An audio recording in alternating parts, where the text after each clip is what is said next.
It's a wild Welsh through a goal, slots it beyond Fodringham, and the Millers are in front in the South Yorkshire derby. And for the first time in 42 years, Rotherham United win at Bramall Lane. On the edge of the box for Doffin, he can hit them, and he does. The Doffin has scored an absolute screamer for Rotherham United. Rotherham United have secured their championship status for next season. Do me a favour, drop me off in Rotherham.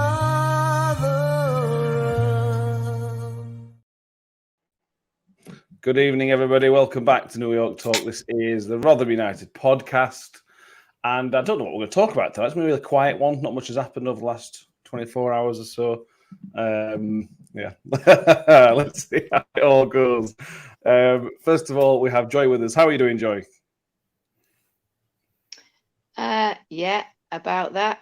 And Danny's back. How you doing, mate? Do you really want me to answer the question?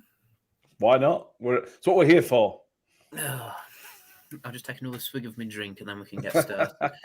Oh, what a weekend, eh? What a weekend. Yeah. The title of the podcast is rather fitting, the Hokey Cokey. Just asked you what the title was before we came on. Rather fitting, I think, because with the manager saga, it's like that, but also with Rotherham's performances at home and away, it's also like that as well. So welcome to the Hokey Cokey podcast, everybody. Yeah.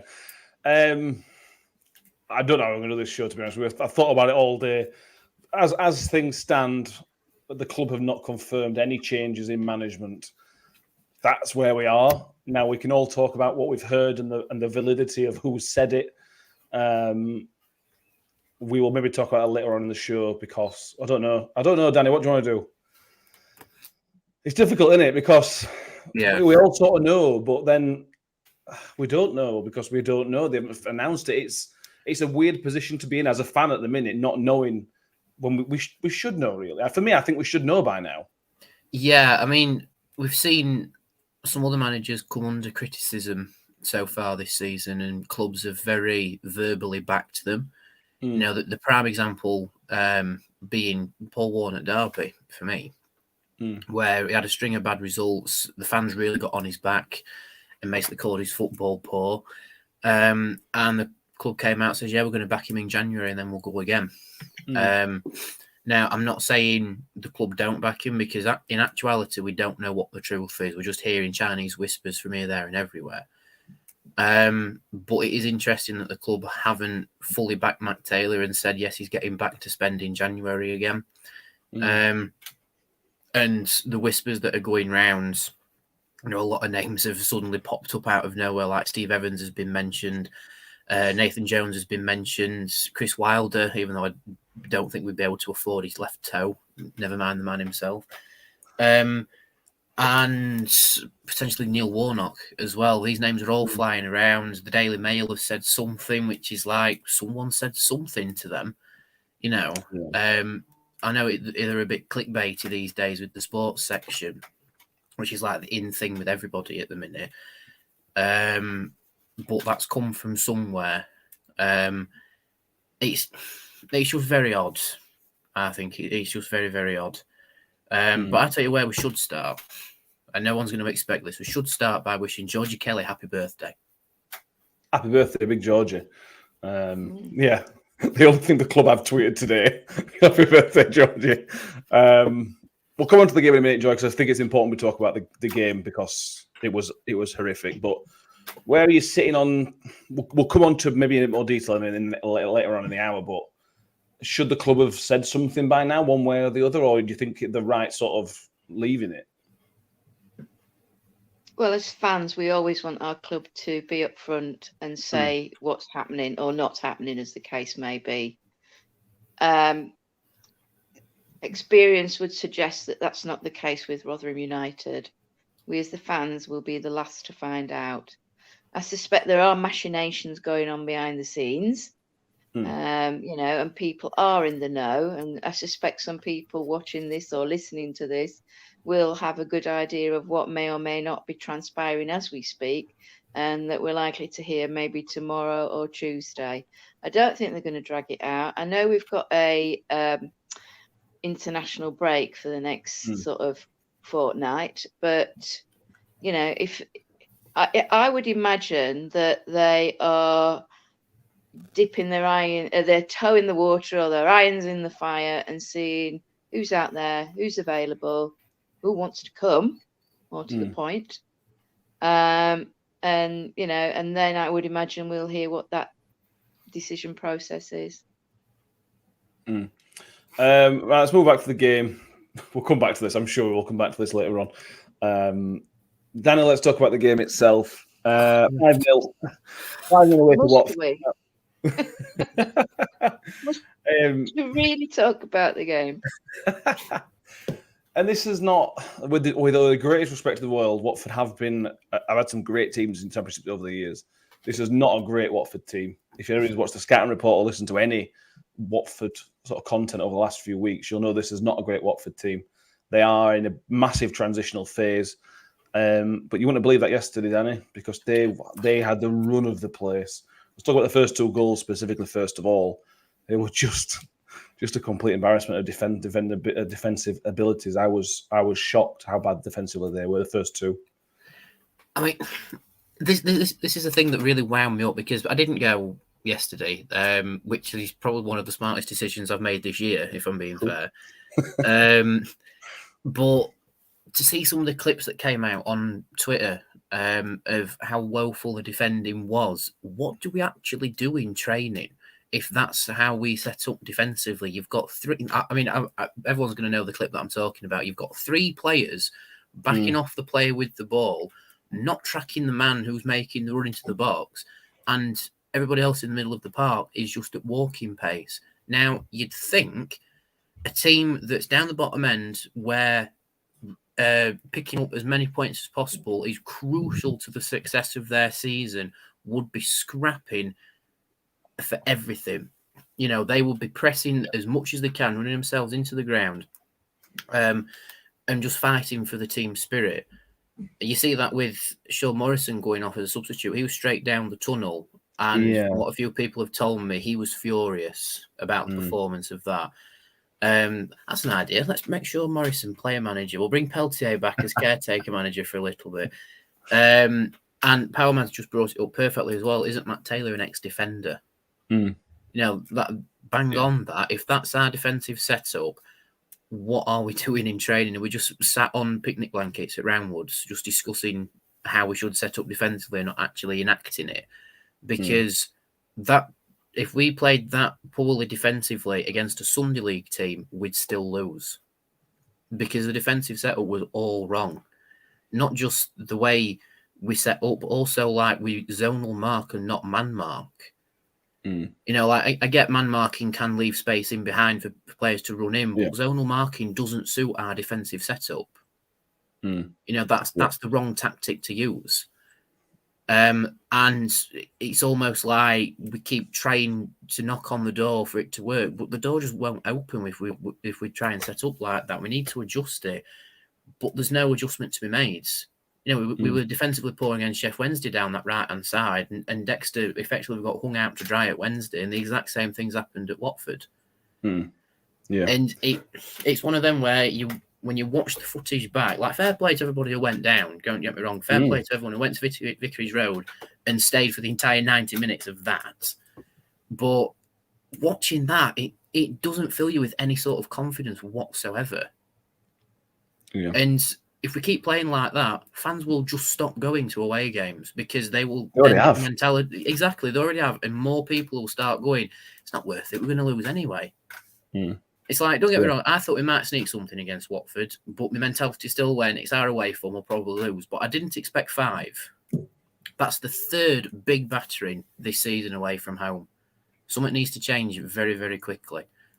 And I don't think it's the quality of the players, because on paper it's there. I think it's the application of the players' skills that needs to change. TalkSport are now reporting that we are exploring potential replacements. So they're not reporting that he's gone. We're doing potential replacements, which is odd. Again, we'll come on to that as until we get it. But let's talk about the goals. Dexter came in for some stick, as he does, Joy, because he's defensively lax. I will I'll defend him more than our defenders defended the goal yesterday by the first goal, because the first goal he had two men on him, and because Peltier came out of position to attack the ball, Dexter was left with two men, and it was the other two guys. I can't remember who the other two guys were, but those other two defenders were the reason that Dexter was hung out to dry for the first one. The second one he made absolutely a pig's ear of it. But it's just that defensive coordination and setting up and everything else. It's just poor, and I don't understand the joy, to be honest with you. I don't know if you can shed any light on it as well. Probably not, but it's just bad, isn't it? I mean, both goals. I mean, I said at the time at half time, both goals were like a carbon copy in one sense. They came down our right, their left, and they weren't very different, were they? Let's be honest. The outcome was very similar. I mean, some of the discussions we were having after the match was, where was Hacks? He's just won man of the match for 2 games. Why wasn't he in the middle? Where was he? He was sat on the bench. Yeah. Baffled I am by some decisions like that. And, and let's be brutally honest. Yes, we have got an injury crisis, but why chop and change just for the sort of chop and change, sake? Who knows? Had Hacks been in the middle, he's a little bit more mobile than Morrison. He might have got the cover in, so their number 9, didn't have as easy tap-ins or headers as he did have. That first goal, from Morrison's point of view, that first goal looked really bad from Sean Morrison. Yes, it was. He was walking in porridge, treading treacle, whatever you want to say. But, and it's really weird because I've looked at the stats of this game, and they're probably some of the best stats we've had for an away game that don't actually say that was a 5-0 Tonkin. So being there was really weird. I mean, they started off like a train. They scored in that first 10 minutes, and then it was pretty much even Stevens. And then when, unfortunately, Klukas got injured in about half an hour, and Cafu came on, we had a little bit of a purple patch, actually. We weren't doing too bad. And then, time came up, and they score in that, 4 minutes of extra time. So what do you do? And, and like we say, we've all seen that video with the 3 players tracking back, nobody going in.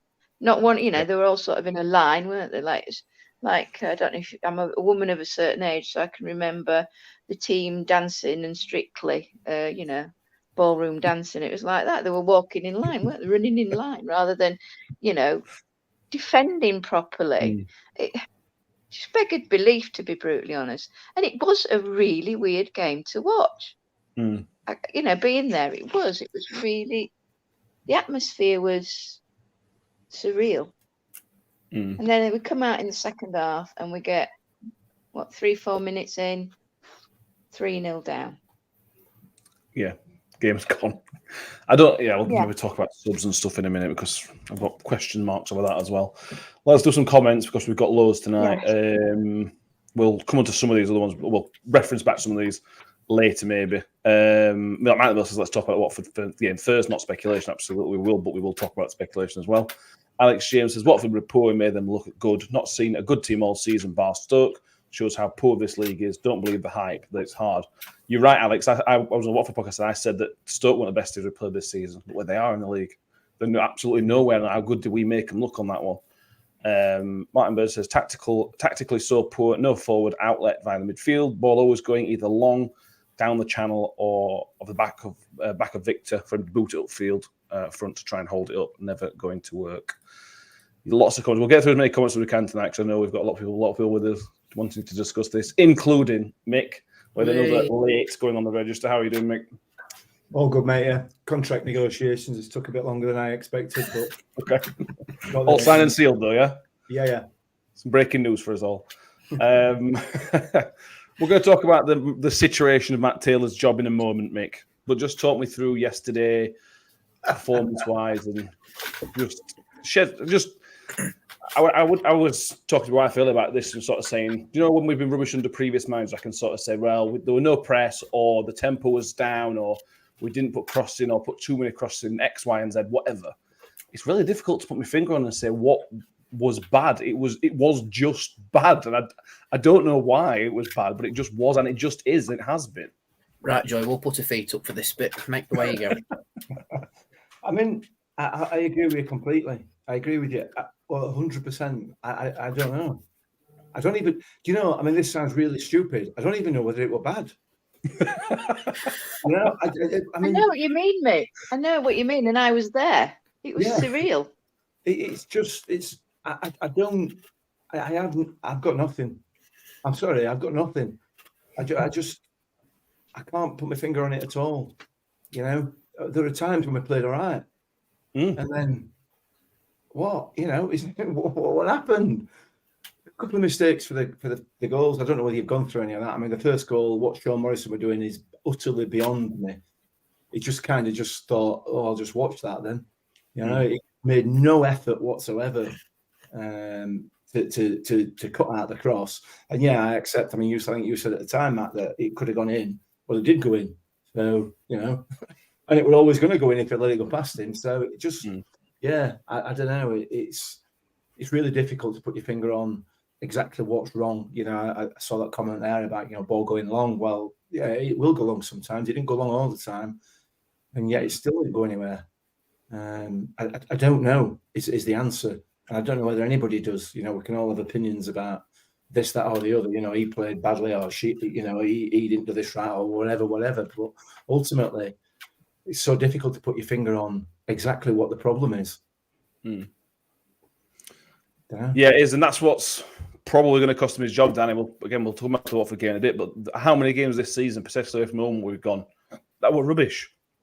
And we don't really, it's difficult to express why we think it's bad, but it is just bad. And Millwall game strikes, Huddersfield, Stoke, there's probably a couple more games in there that I could mention. Stoke twice, obviously. It's difficult. We defended badly. There's lack of midfield. I thought Nombe did quite well. I thought he had a good, decent game, as good a game as you can do in a 5-0 defeat. But it's just would you say that's then an organisational thing, and individual players where they're not doing what they should be doing? Is it all down to the manager, Danny? It's difficult, isn't it? Yeah, it's very difficult. But as a fan, we look at it and say we've been tonked 3 times away from home by 2 teams, and put in poor performances against the rest. Played a local derby with no shots on target, and the one game away from home where we actually played okay started with us playing atrociously. You know, so I'd say it's probably a maximum of 45 minutes of decent play away from home this season, which, all right, Rotherham aren't the best team away from home in the Championship as a standard, but this season it just feels like it's at a completely new level.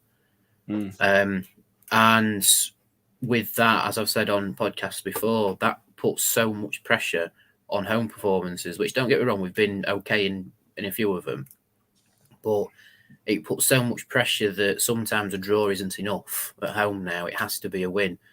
And like the games against QPR, we played averagely in that, maybe below averagely in that, but it's a game we should have won just to keep the pressure off a bit. Even with Ipswich, we matched them up okay. But it's a game that we look back and go, oh, we should have tried to win that a bit more because of the pressure of the away forms putting on it. I touched on it jokingly as we started, but the Hokey Cokey podcast, that is legit Rotherham home and away this season. And it is down to the manager to find that level of consistency. Otherwise, it'll just be one peak one week, a different peak next week, and it'll keep going like that until we get to the end of the season and we go, oh, the away form's relegated us. You know, even though the Championship is the most inconsistent league in the world, you need to find some level of consistency as a football club. And right now, we've got no consistency away from home. And I think that's the thing that's really dragging Matt Taylor down. Don't get me wrong, I like the bloke. He's a great bloke. Football-wise, he's dragging us down. Which is an horrific thing to say, but, you know, football is a results-based business, and we're not getting them. Yeah. I just want to put into context the home form being quite good. It's 1 win in our last 5 home games, with that 1 win against Coventry, who were on a horrendous run of form. So the home form's not that good. It's better. It can't be worse, can it? I suppose, but it's not good enough to paper over the cracks for me. A few more comments. Where are we? Jamie says, "Evening all. I'm the only one with Matt Taylor in." We'll come on to that. Paul Armin says, "Mick, do you want to get the band back together? Back in the under-8 Roma St Joseph days, you and Paul can go back to." It's a good point. It's a good point, Paul. And one of the things, interestingly, it brings me on to one of the things I was going to say. And Paul and I used to talk to the kids, and you when you were there, Matt. And this for me applies at just about any level of football, you know. And you can argue about the numbers, but I'm going to work on the basis of the old 80-20 rule. 20% of your game is about your ability. 80% of it is about what goes on up here. You know, what goes on in your head.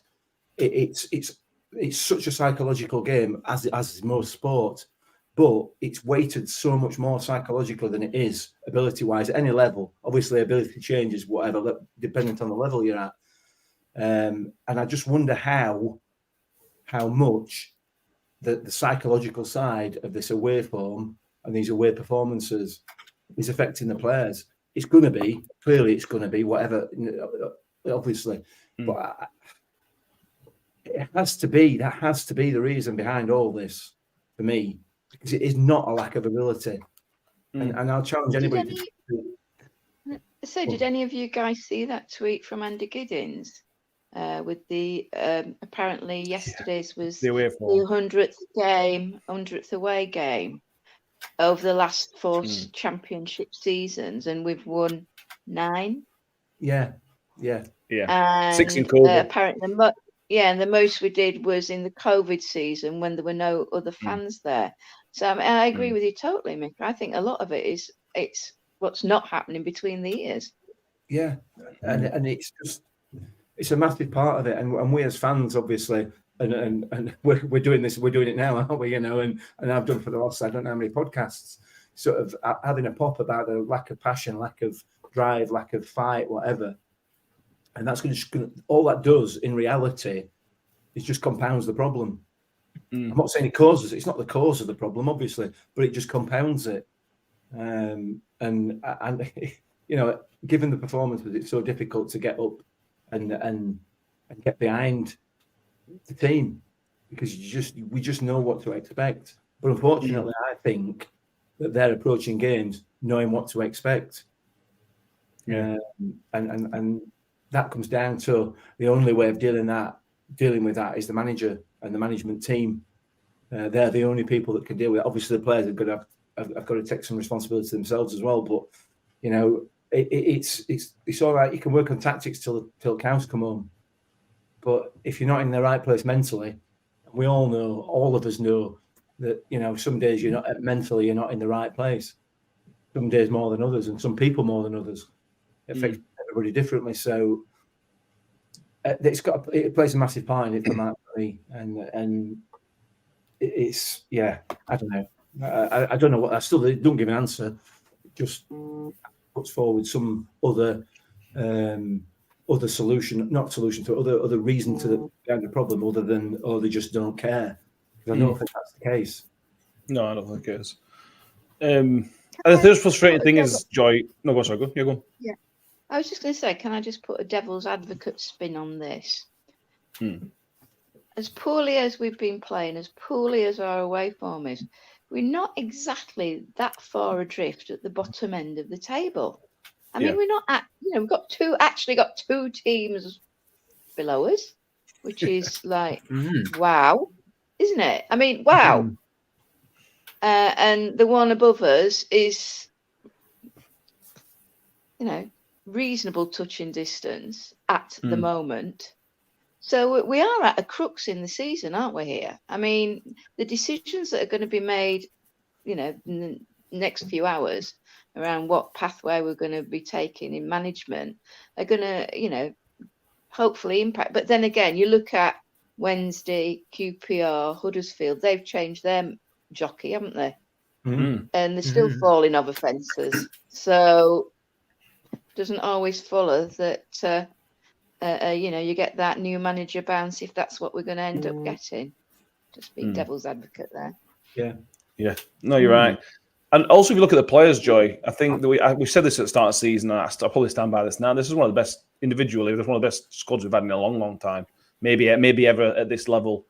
Certainly in my lifetime. And that adds into it. That adds into the frustration that we're seeing because these players are all good. They're better than they were last season. The players that are here now are better than they were last season. Most of the players that have brought in have pedigree or should be better than the guys we had last season. And that just adds into the frustration because somebody can get a... Matt Tiller said in his post-match yesterday that he doesn't think anybody else can get better out of them. I don't believe that. There is better in those players. In those players, there is better than what they're giving us. And that's what sadly comes down to him, I think. Assuming we can keep them on the pitch with working hamstrings. True. I mean, I'm trying to think. Is there anybody that's not been injured? Not had any time out injured?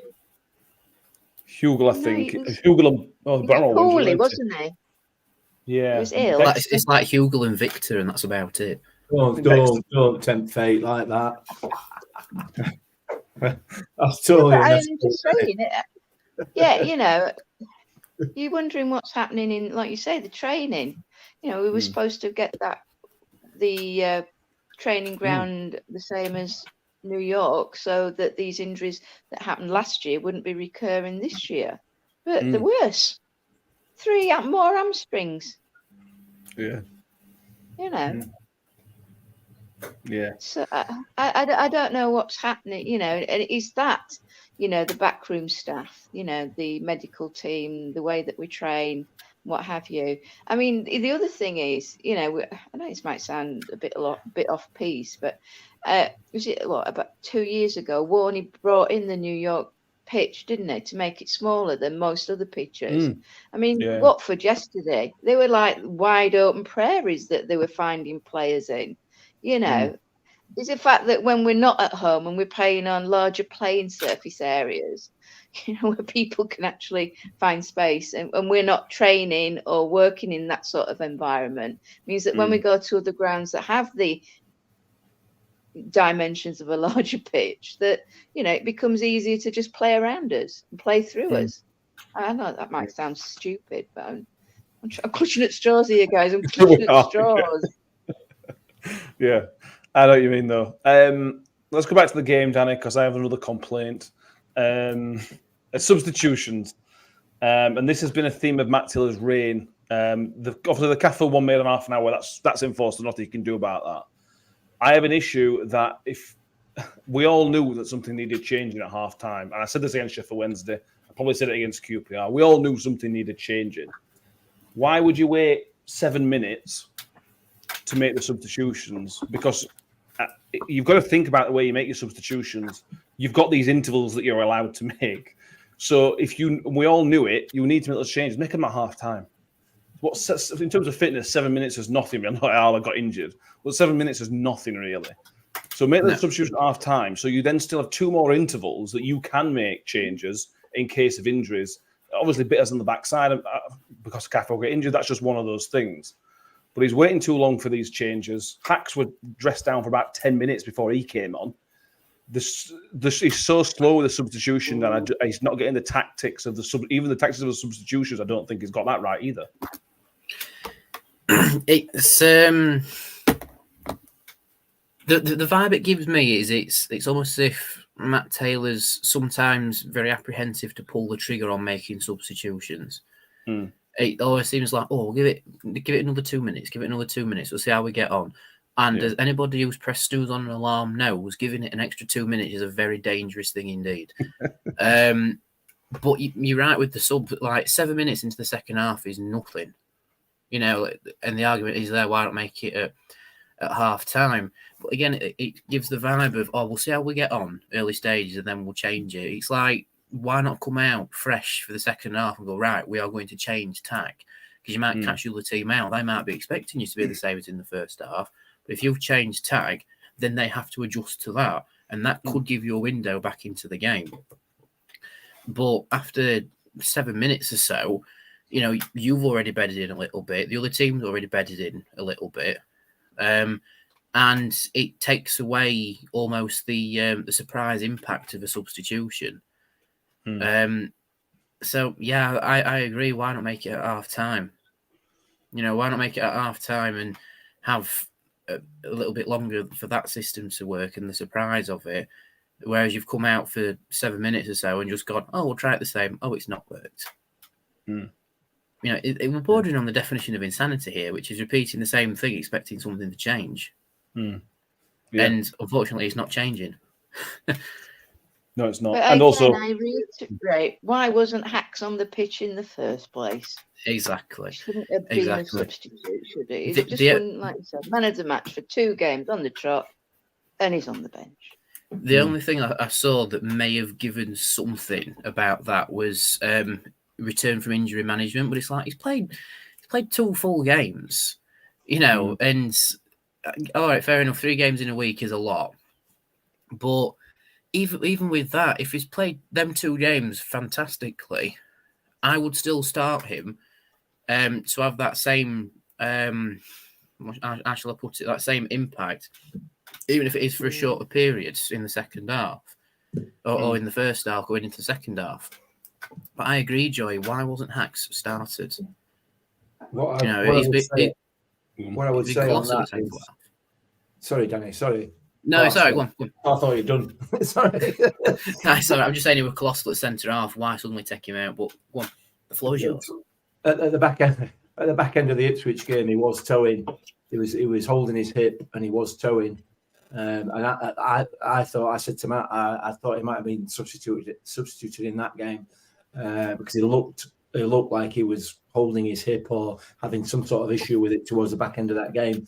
So it may well be that there is an issue there, or there has been an issue there, and they don't want to aggravate that. So who knows? Who knows? No, we don't know. Sadly, but just in case you're interested in the impact of the substitutions, we conceded 2 minutes later. That's how impactful they were. Sadly, Mike Miller says, "Sport in this club, Rotherham fans can accept defeat. I would add that we are used to defeat. What we can't accept is incompetence, lack of passion, and moreover, waving the white flag time after time." We'll come on to a couple of the comments in a moment. Anonymous says, "Matt Taylor's a quality bloke, but I don't think he's cut out for Championship football. Hoofball doesn't work." Yeah, Mick, 3-0 game's over. We all know the game's over at 3-0. You know, we have come back from 3-0 in the past, but it was never going to happen. Tom Ince comes on, gets his customary goal involvement, 10 in 10 against Rotherham United. Obviously, well done, Tom, you bully. And then they get the 5th goal in the 94th minute. They gave up, the players, for me. I thought they'd at 3-0. I thought they'd steadied the ship as best you can. So they should be 3-0 down. I thought they'd steadied the ship. Then something happened in that 20-minute period between the 3rd and the 4th goal. To say they down tools is harsh, but what I saw between the 4th and 5th goal was players not there, not their heads were gone. Their heads have gone is better than down in tools, possibly, but better way of putting it. But they just wanted the ground to swallow up there and then, and that's an awful mentality to have, because we all know goal difference is important. We all know everything's important in football nowadays. I know we were down to 10 men because of injury, but they just stopped out on the outfield. It was painful to watch my club be like that. Yeah, it was. It was horrible. It was horrible. And you're right. I don't think they've just given up. I don't think they've thrown a towel in. I just think psychologically they just shot. And you know, probably the 3rd goal did it, and that was it. You know, I don't think that you were right. There was never any coming back from that. There was probably never any coming back from 2-0, and 2 mistakes that created 2 mistakes of our own that created both those goals, particularly the first one. Again, I suppose we're going over old ground. There is a huge psychological issue now, and it's not good. It has to be addressed And the only people that can address it is the players and the management team themselves. And I'm sure they've had a look at it. Obviously, they're going to do. But to say this is all about, teams being better than us and, we're not up to championship standard and all that is just nonsense. It's absolute nonsense. I'm not buying that at all. They're more than capable of competing. So it has to be something else. And yeah, you're right. They just completely lost it, and it could have been more. Arguably. And the frustrating thing about it is that the first 10 minutes or so, it was clear that Watford had zero confidence. They had no confidence, and had we got that first goal, you could argue that the scoreline might have even been reversed because they would have crumbled. There's no doubt about it. They were nervous on the ball. They were just misplacing passes. They were putting ball out for no reason. They were missing, easy controlling of the ball and just knocking it way out in front of them. They were a team who quite clearly were lacking in confidence, and we didn't go for the jugular like we should have done. And had we done that, then we might have gained a bit of confidence. But yeah, in my view, and it is only my view, this is a huge psychological issue, and it's not an ability issue. That's my view. I'm with you. But before we move on from the game, Joy, can you pick out a player or two that you think comes out with a bit of credit and a bit of positive light on them? Yeah, I thought Nombe had a good game. He seemed to be up to speed. He's put himself about a bit, and he's got a really, he's a chunky little fella with a really low centre of gravity.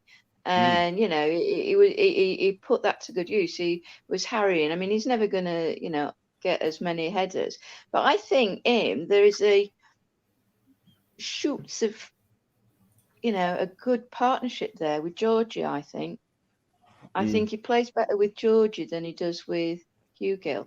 That would be my personal observation. And I mean, and I don't think either of them two did too badly for to say they were feeding on scraps, well, less than scraps. But to me, I mean, Ollie put himself around, but a bit more like a headless chicken than actually having an impact, if that makes sense. The whole defence were rubbish. I felt so sorry for Victor.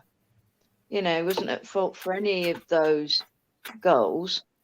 But then again, who's, as we keep going back to him, I'd say 90% of the balls were kicked out. There were a couple that were rolled out to Bramall, and not Dexter, but Bramall. But we tried to do. But what it is to say we've got individuals that have got skills and like we've touched on previously, better than previous teams. They're very arum scarum. They have no confidence. They weren't able to find their colleagues, their teammates. When they got the ball, it was like a hot potato. They were trying to get shot and then misplacing passes. And then they were just coming at us like wave after wave after wave. And I think the injury to Cafu just floored them. Yeah.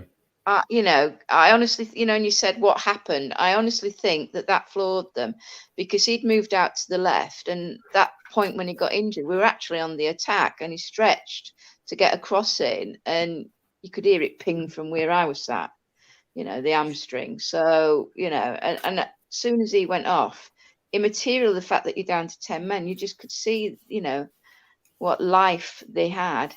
Not that they had much to start with, just drained out the team. And Mick, you're totally right. It's psychological.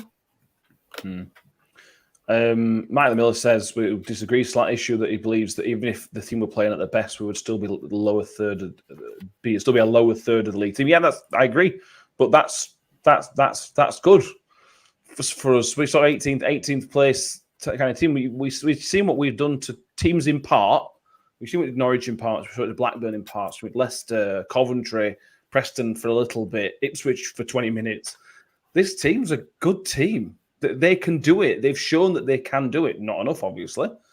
But I couldn't disagree with anybody more that says these players aren't good enough, because I just believe that they are good enough. I've just seen too much from them to think that they aren't good enough. I couldn't agree with Mick and Joy bang on. I think for me, it's all psychological.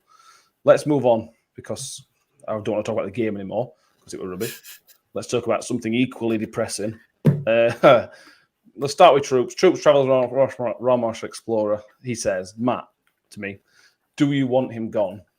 Now, this is difficult, and this is something we've not had to deal with as a podcast yet. We are now in the spotlight, it's a bloke losing his job, so it's not nice to talk about, to be honest with you. But Danny, we've got to take that hat off, I suppose, a little bit, and we've got to look. You look at it as a fan. Where are you now? 5-0 defeat, having whatever one win last, whatever. Where are you sitting? If he goes tomorrow, which is the rumor, is that the correct decision? I like how the question's directed at you, but you've paddled it off to me. That's what a good host does, Danny. No, that's what a good politician does, Matt. But for me, obviously, I don't want Matt Taylor to sack because, like you say, it is a guy losing his job, and he's effectively uprooted his young family to go from Exeter to here on the prospect of him doing well with us. So it'd be an horrific thing if he did lose his job. But it's at the point now where if things don't change very quickly, I can see him getting the sack. And unfortunately, things aren't changing quickly, and we're just things aren't getting better. And with the amount of money that you're going to get in the Championship next season, it's almost crucial for us to stay up this year more on top of any other year. Maybe that's why Matt Taylor got more money to spend in the summer on the prospect of staying up. And he's not meeting the needs. Like he said himself that, the conversations are happening. Andy Giddings has said that the process is constant. And it's now down to Tony Stewart where he draws the line. And I don't think he can draw the line much further in the future now. But in terms of football being a results-based business, it's not changed. And I think it is due a change. So for me, it's going to have to be Taylor out, unfortunately. Yeah, let's go back where this rumour sort of came from. It came from a tweet last night from, what's his name? Cam Ward. Cam Ward reported last night about 7 o'clock that Matt Taylor had been relieved of his duties. A few people, and Neil Bolton has put Taylor, the guy that mentioned this move is the Devon-based journalist, the same Devon-based journalist that broke the non-based story.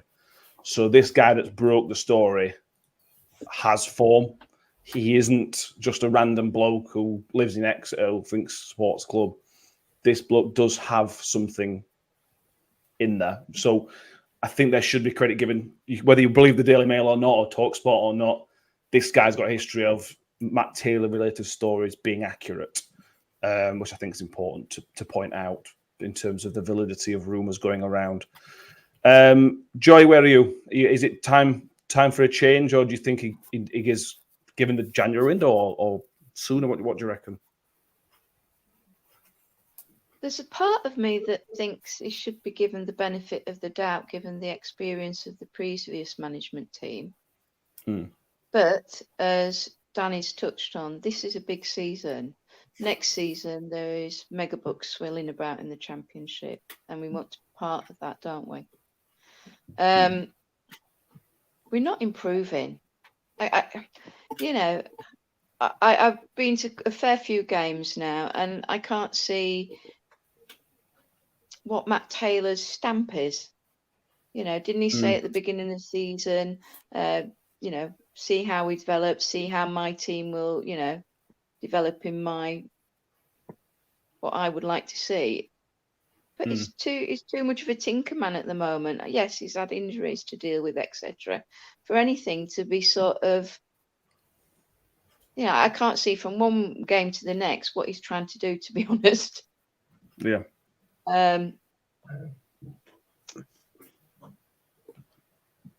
We haven't got that relationship with him as well, like we had with the previous management team.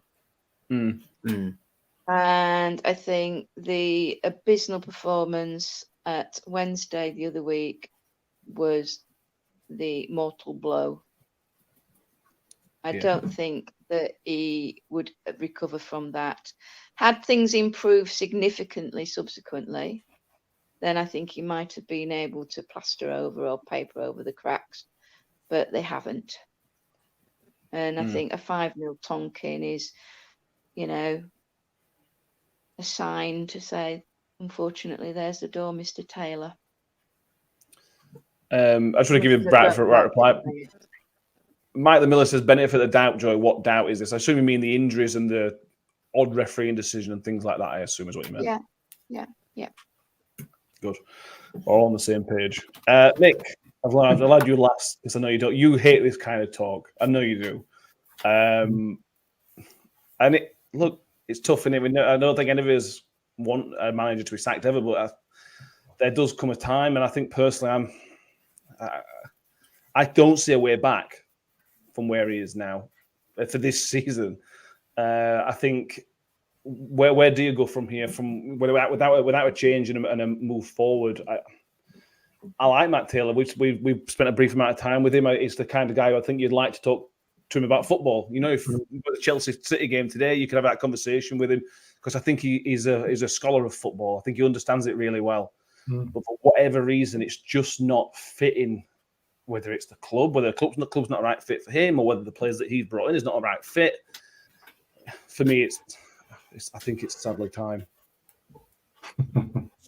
It's really tough. It is really tough because, like you rightly point out, I don't want to see anybody lose the job. Well, that's not true. There's a few people I'd like to see lose the job, but that's not football related. What about Southampton manager? Yeah, well, that'd be funny. That'd be just funny, wouldn't it? Because he wouldn't be able to put any more air gel, would he, for a while? So, yeah, I mean, I genuinely, I've thought about this for the last 24 hours and more. Really, I'm not entirely sure where I sit on this because one reason, like I said, I don't like seeing people lose their jobs, but it is the nature of the business, And Matt Taylor and every other of the 92 on the other 91 football managers in the football league all know that they're living on borrowed time. That is just the nature of the nature of the beast. So, and it's a results-driven business. It's all about getting promoted, not getting relegated. Those are your two options realistically as a football manager. And as things stand at the moment, we're teetering on the edge of that relegation, of being relegated again, and it's not improving. When you look at it in a cold light of day, there have been plenty of opportunities to get those performances up a level, up a notch, particularly away from home, and those opportunities don't appear to have been taken for whatever reason. On the flip side of that, he's a reasonably new manager. He's very young, and he's going to develop and he's going to learn. And I think ultimately, whether it be Rotherham United or anybody else, I think ultimately he'll become a very, very good manager. I don't think there's any doubt about that in my mind. But the fact is that it's not working at the moment.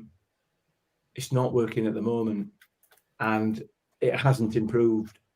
And so I think Tony Stewart will pull the trigger ultimately. Whether that's the right thing to do or not, the only person who knows that is Tony Stewart.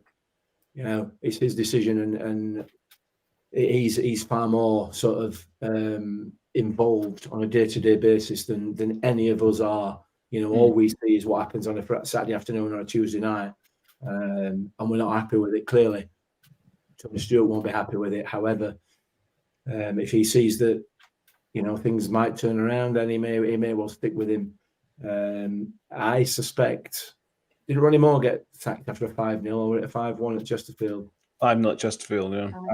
5-0. I don't think maybe the scoreline is not significant, but if you're going to sack somebody like Ronnie Moore, if you've got the bottle to do that, then I don't think he's going to have an issue one way or the other in terms of pulling the trigger with Matt Taylor. So I don't want to see him lose his job. Is the bottom line, but I don't think I think he's had sufficient time to make some improvement, and the level of the performances haven't improved. So I suspect he probably will go And if he does, I think the issue there then is that there's clearly another issue then as to who would take the reins, and unless Tony Stewart's on phone and having a cigar with Neil Warnock at the moment, I can't see another option. And please, just let me say this now. I mean, I've said this 10 years ago, 12 years ago, when Steve Evans was appointed manager. Go steady. I genuinely, hand on heart, questioned whether I wanted to continue watching Rotherham United. I was proved wrong by Steve Evans. He did a really, really good job.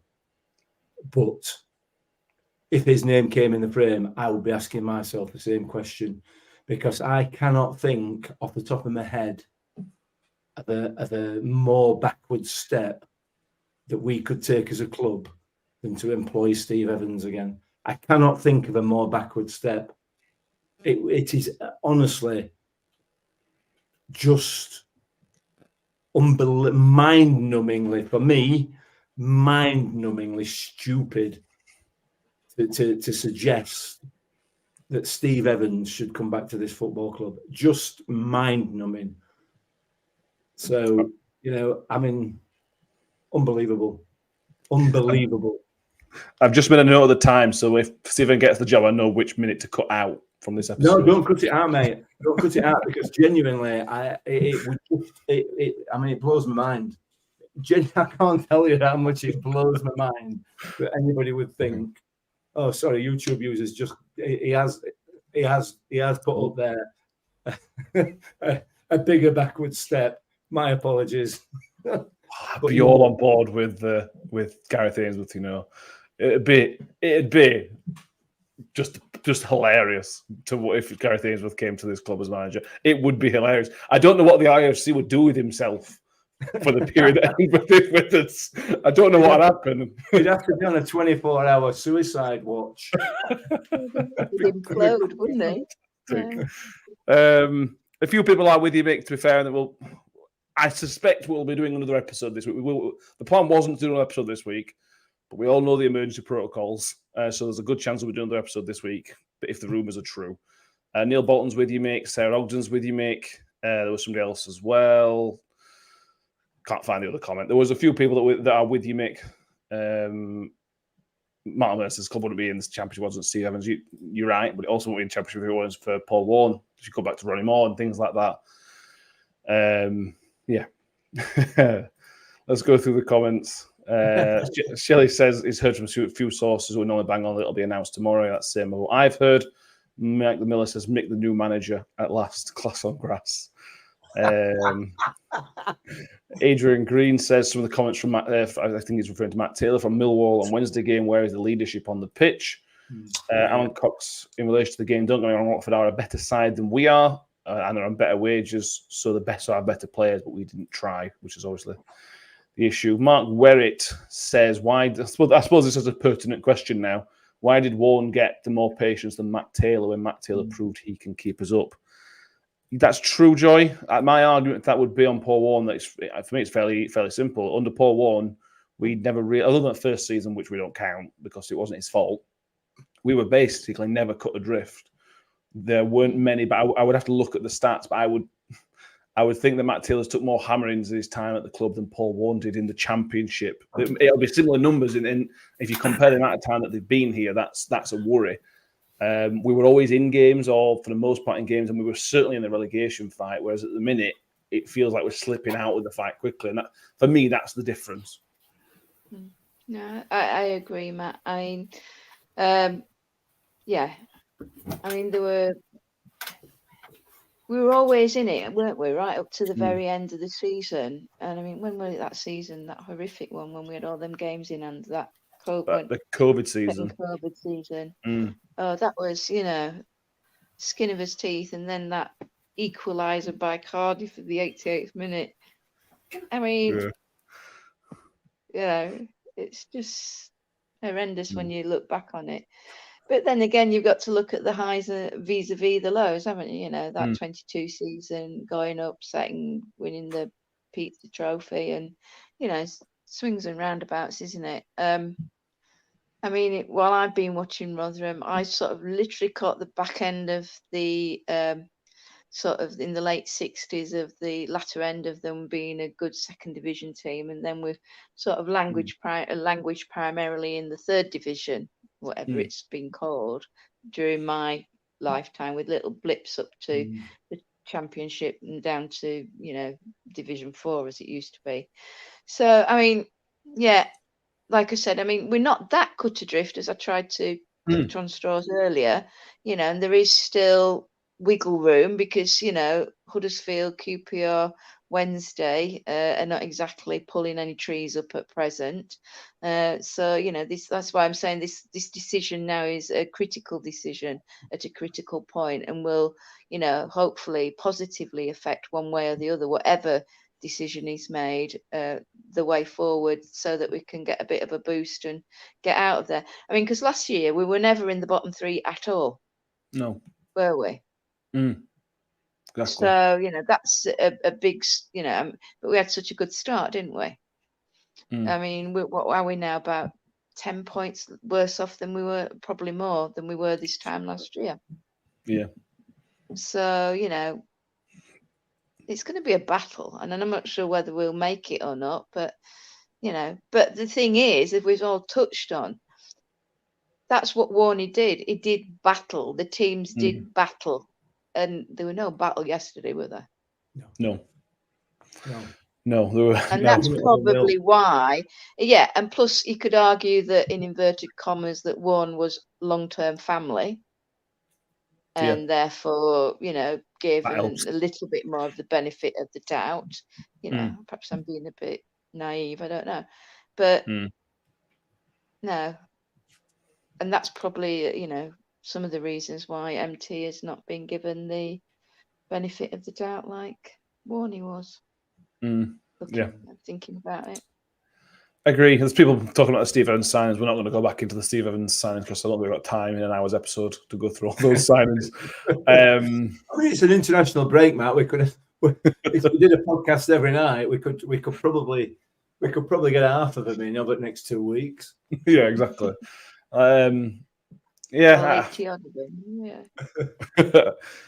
Danny, let's sort of finish. We suspect the writing's on the wall. We suspect this is Matt Taylor's end at the club.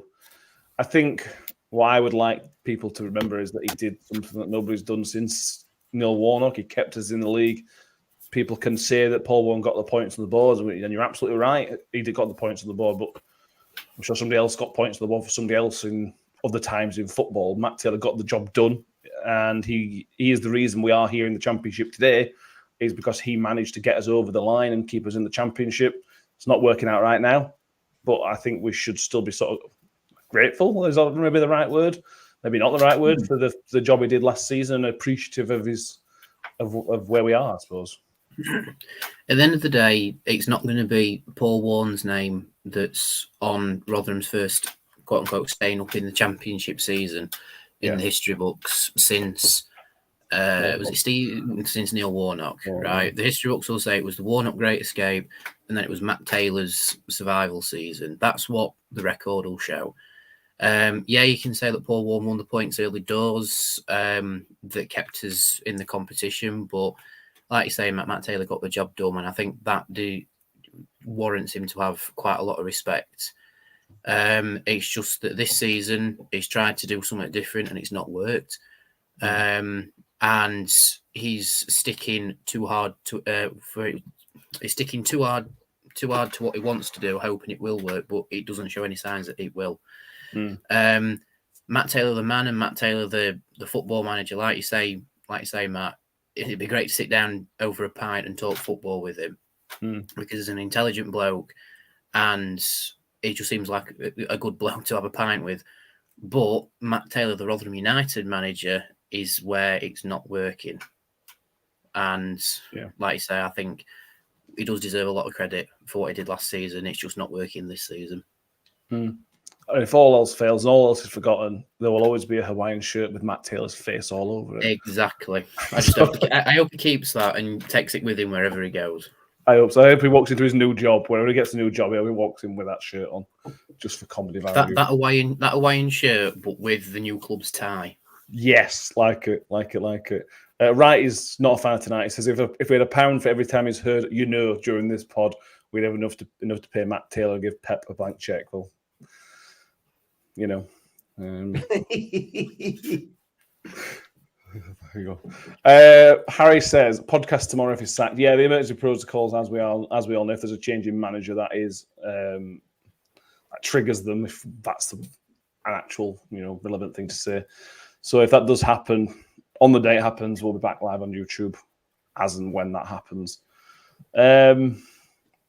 Difficult to know how to end this episode, to be honest with you. This is new territory for the podcast to be dealing with like this. Make anything to watch. Well, before we do that, if anybody's with us now, we've got big numbers tonight, people watching. Make sure you subscribe if you can. If you obviously can because you're watching. Subscribe on YouTube and give the video a thumbs up and go back and watch. There's an interview with Matt Taylor if you're interested.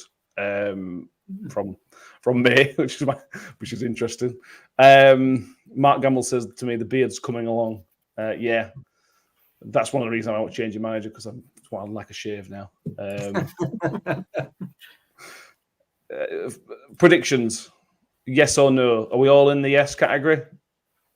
It'll be gone by tomorrow? I'm going to go no. Ooh, that's just argumentative. Just because I'm going to go no because I'd like to just be able to take Mickey out of some half-arsed Daily Mail reporter who thinks he's going to get jump on everybody else. Okay, that particular tweet is there should be some comeback for that sort of stuff. I think that Daily Mail tweet's based on the kid from Exeter.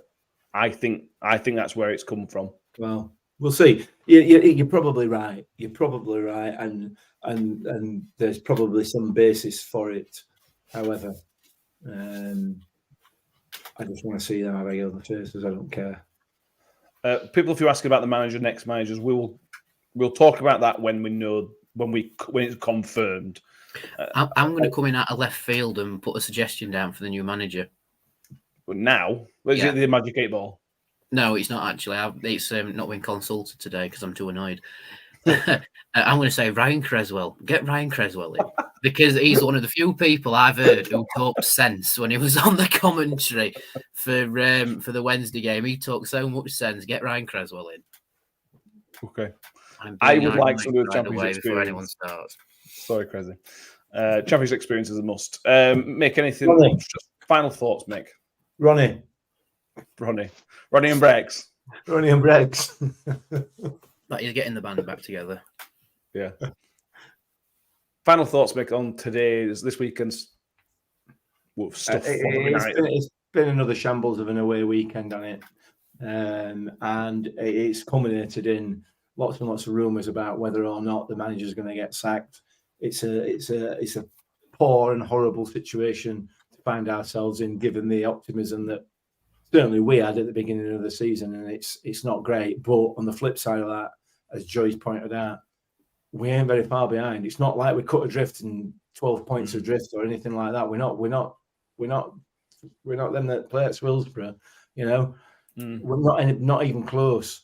So it maybe we're throwing the baby out with the bathwater a little bit in terms of, just sort of, I don't know, but it's not a great situation. I don't like it. I don't like it one little bit, and I don't like seeing all the personal insults thrown about as well and everything else. I just find that utterly unnecessary. The bloke's trying to do his job. It may well not be up to the job that he's got at the moment, but he's doing his best. And then it's unfair and unnecessary to start with the personal insults. I think that's just out of order, frankly. But, I get that that's how it is in this day and age, but, you know, I left that behind in school playground many, many years ago. But Okay. social media being what it is, Well, yeah. it's like a junior school playground, isn't it? Jan Bibby says Kevin Keegan. Yes. And John Like Caylor that. says Kenny Jackett. You know, what could go wrong? What could possibly go wrong? I mean, to be fair, if they put Kenny Jackett in charge tomorrow, by the time we play Leeds, he'll have already gone. He'll have already run away. True. Yeah. Joy, just last thoughts on this before we go. It's really sad, isn't it? We all started off with great optimism at the start of this season. And, you know, it's only the beginning of November, well, middle of November. And, you know, we're talking about losing a manager, a young man and a family man, you know, being out of work. None of us would like that. But like we said, it's a business and it's a cutthroat business, and the delivery's not been happening, has it? So I can only say that, you know, other than the 2-hour bit in the middle of the actual match, I had a cracking time yesterday in Watford with Tobias and Thomas, and you know, and I was sat talking to Ollie's dad and Mom, and Hack's mom were behind us. So I had a cracking day yesterday. I look, you know, it's not all doom and gloom. Sometimes, yeah, you know, I'm at that age now, and you'll probably appreciate this, mate, whereby the football does not necessarily dictate to me the rest of my weekend. Correct. It's like, meh, what a shower that was. Move on. Sunday, it's gone. Life's too short. Absolutely. Yeah. I'll get there one day, hopefully. I'm not there. Matt Mills, problem is, Mick, Matt's probably not doing his best, and that's the sadness of it all. I think that's Matt Taylor. This is the confusion with these kind of things. This will get rid of some confusion between me and Matt Taylor on this show, to be fair. That's a positive. Exactly. Yeah, sorry. Yeah. Me done. Danny, final thoughts? I think no matter what happens, there's two ways it can take now. I say no matter what happens, there's two things that can happen now. The club come out publicly and back Matt Taylor, which I think as the fans we need to respect and also back him ourselves. Or Taylor goes and they bring him somebody else, but at the same time, we should back them as well. So I think that's the crossroads for us as fans as well, to be fair. But I actually agree with Joy, to be fair. Sometimes the best part about the football isn't actually the football itself. You know, it's the day itself. I think that's the one thing I regret not going to Watford about, was the day itself. But in hindsight, I'm glad I didn't go for the football, because... Yeah, that's it. Well, look at this. Was us four here, and 180 people been watching us on YouTube, and then there's a few hundred people going to listen to the podcast tomorrow, all because of some damn football game, which is the nice part of it. We're all together talking, going through a bit of therapy together. Thank you all who have been with us tonight. I don't think any of us were looking forward to finding a route through this, but I think we've done okay. I hope people have enjoyed it. Matt, I found a route through it. It's called drinking cider. That's one way through it. Like we've said, we'll be back if news breaks.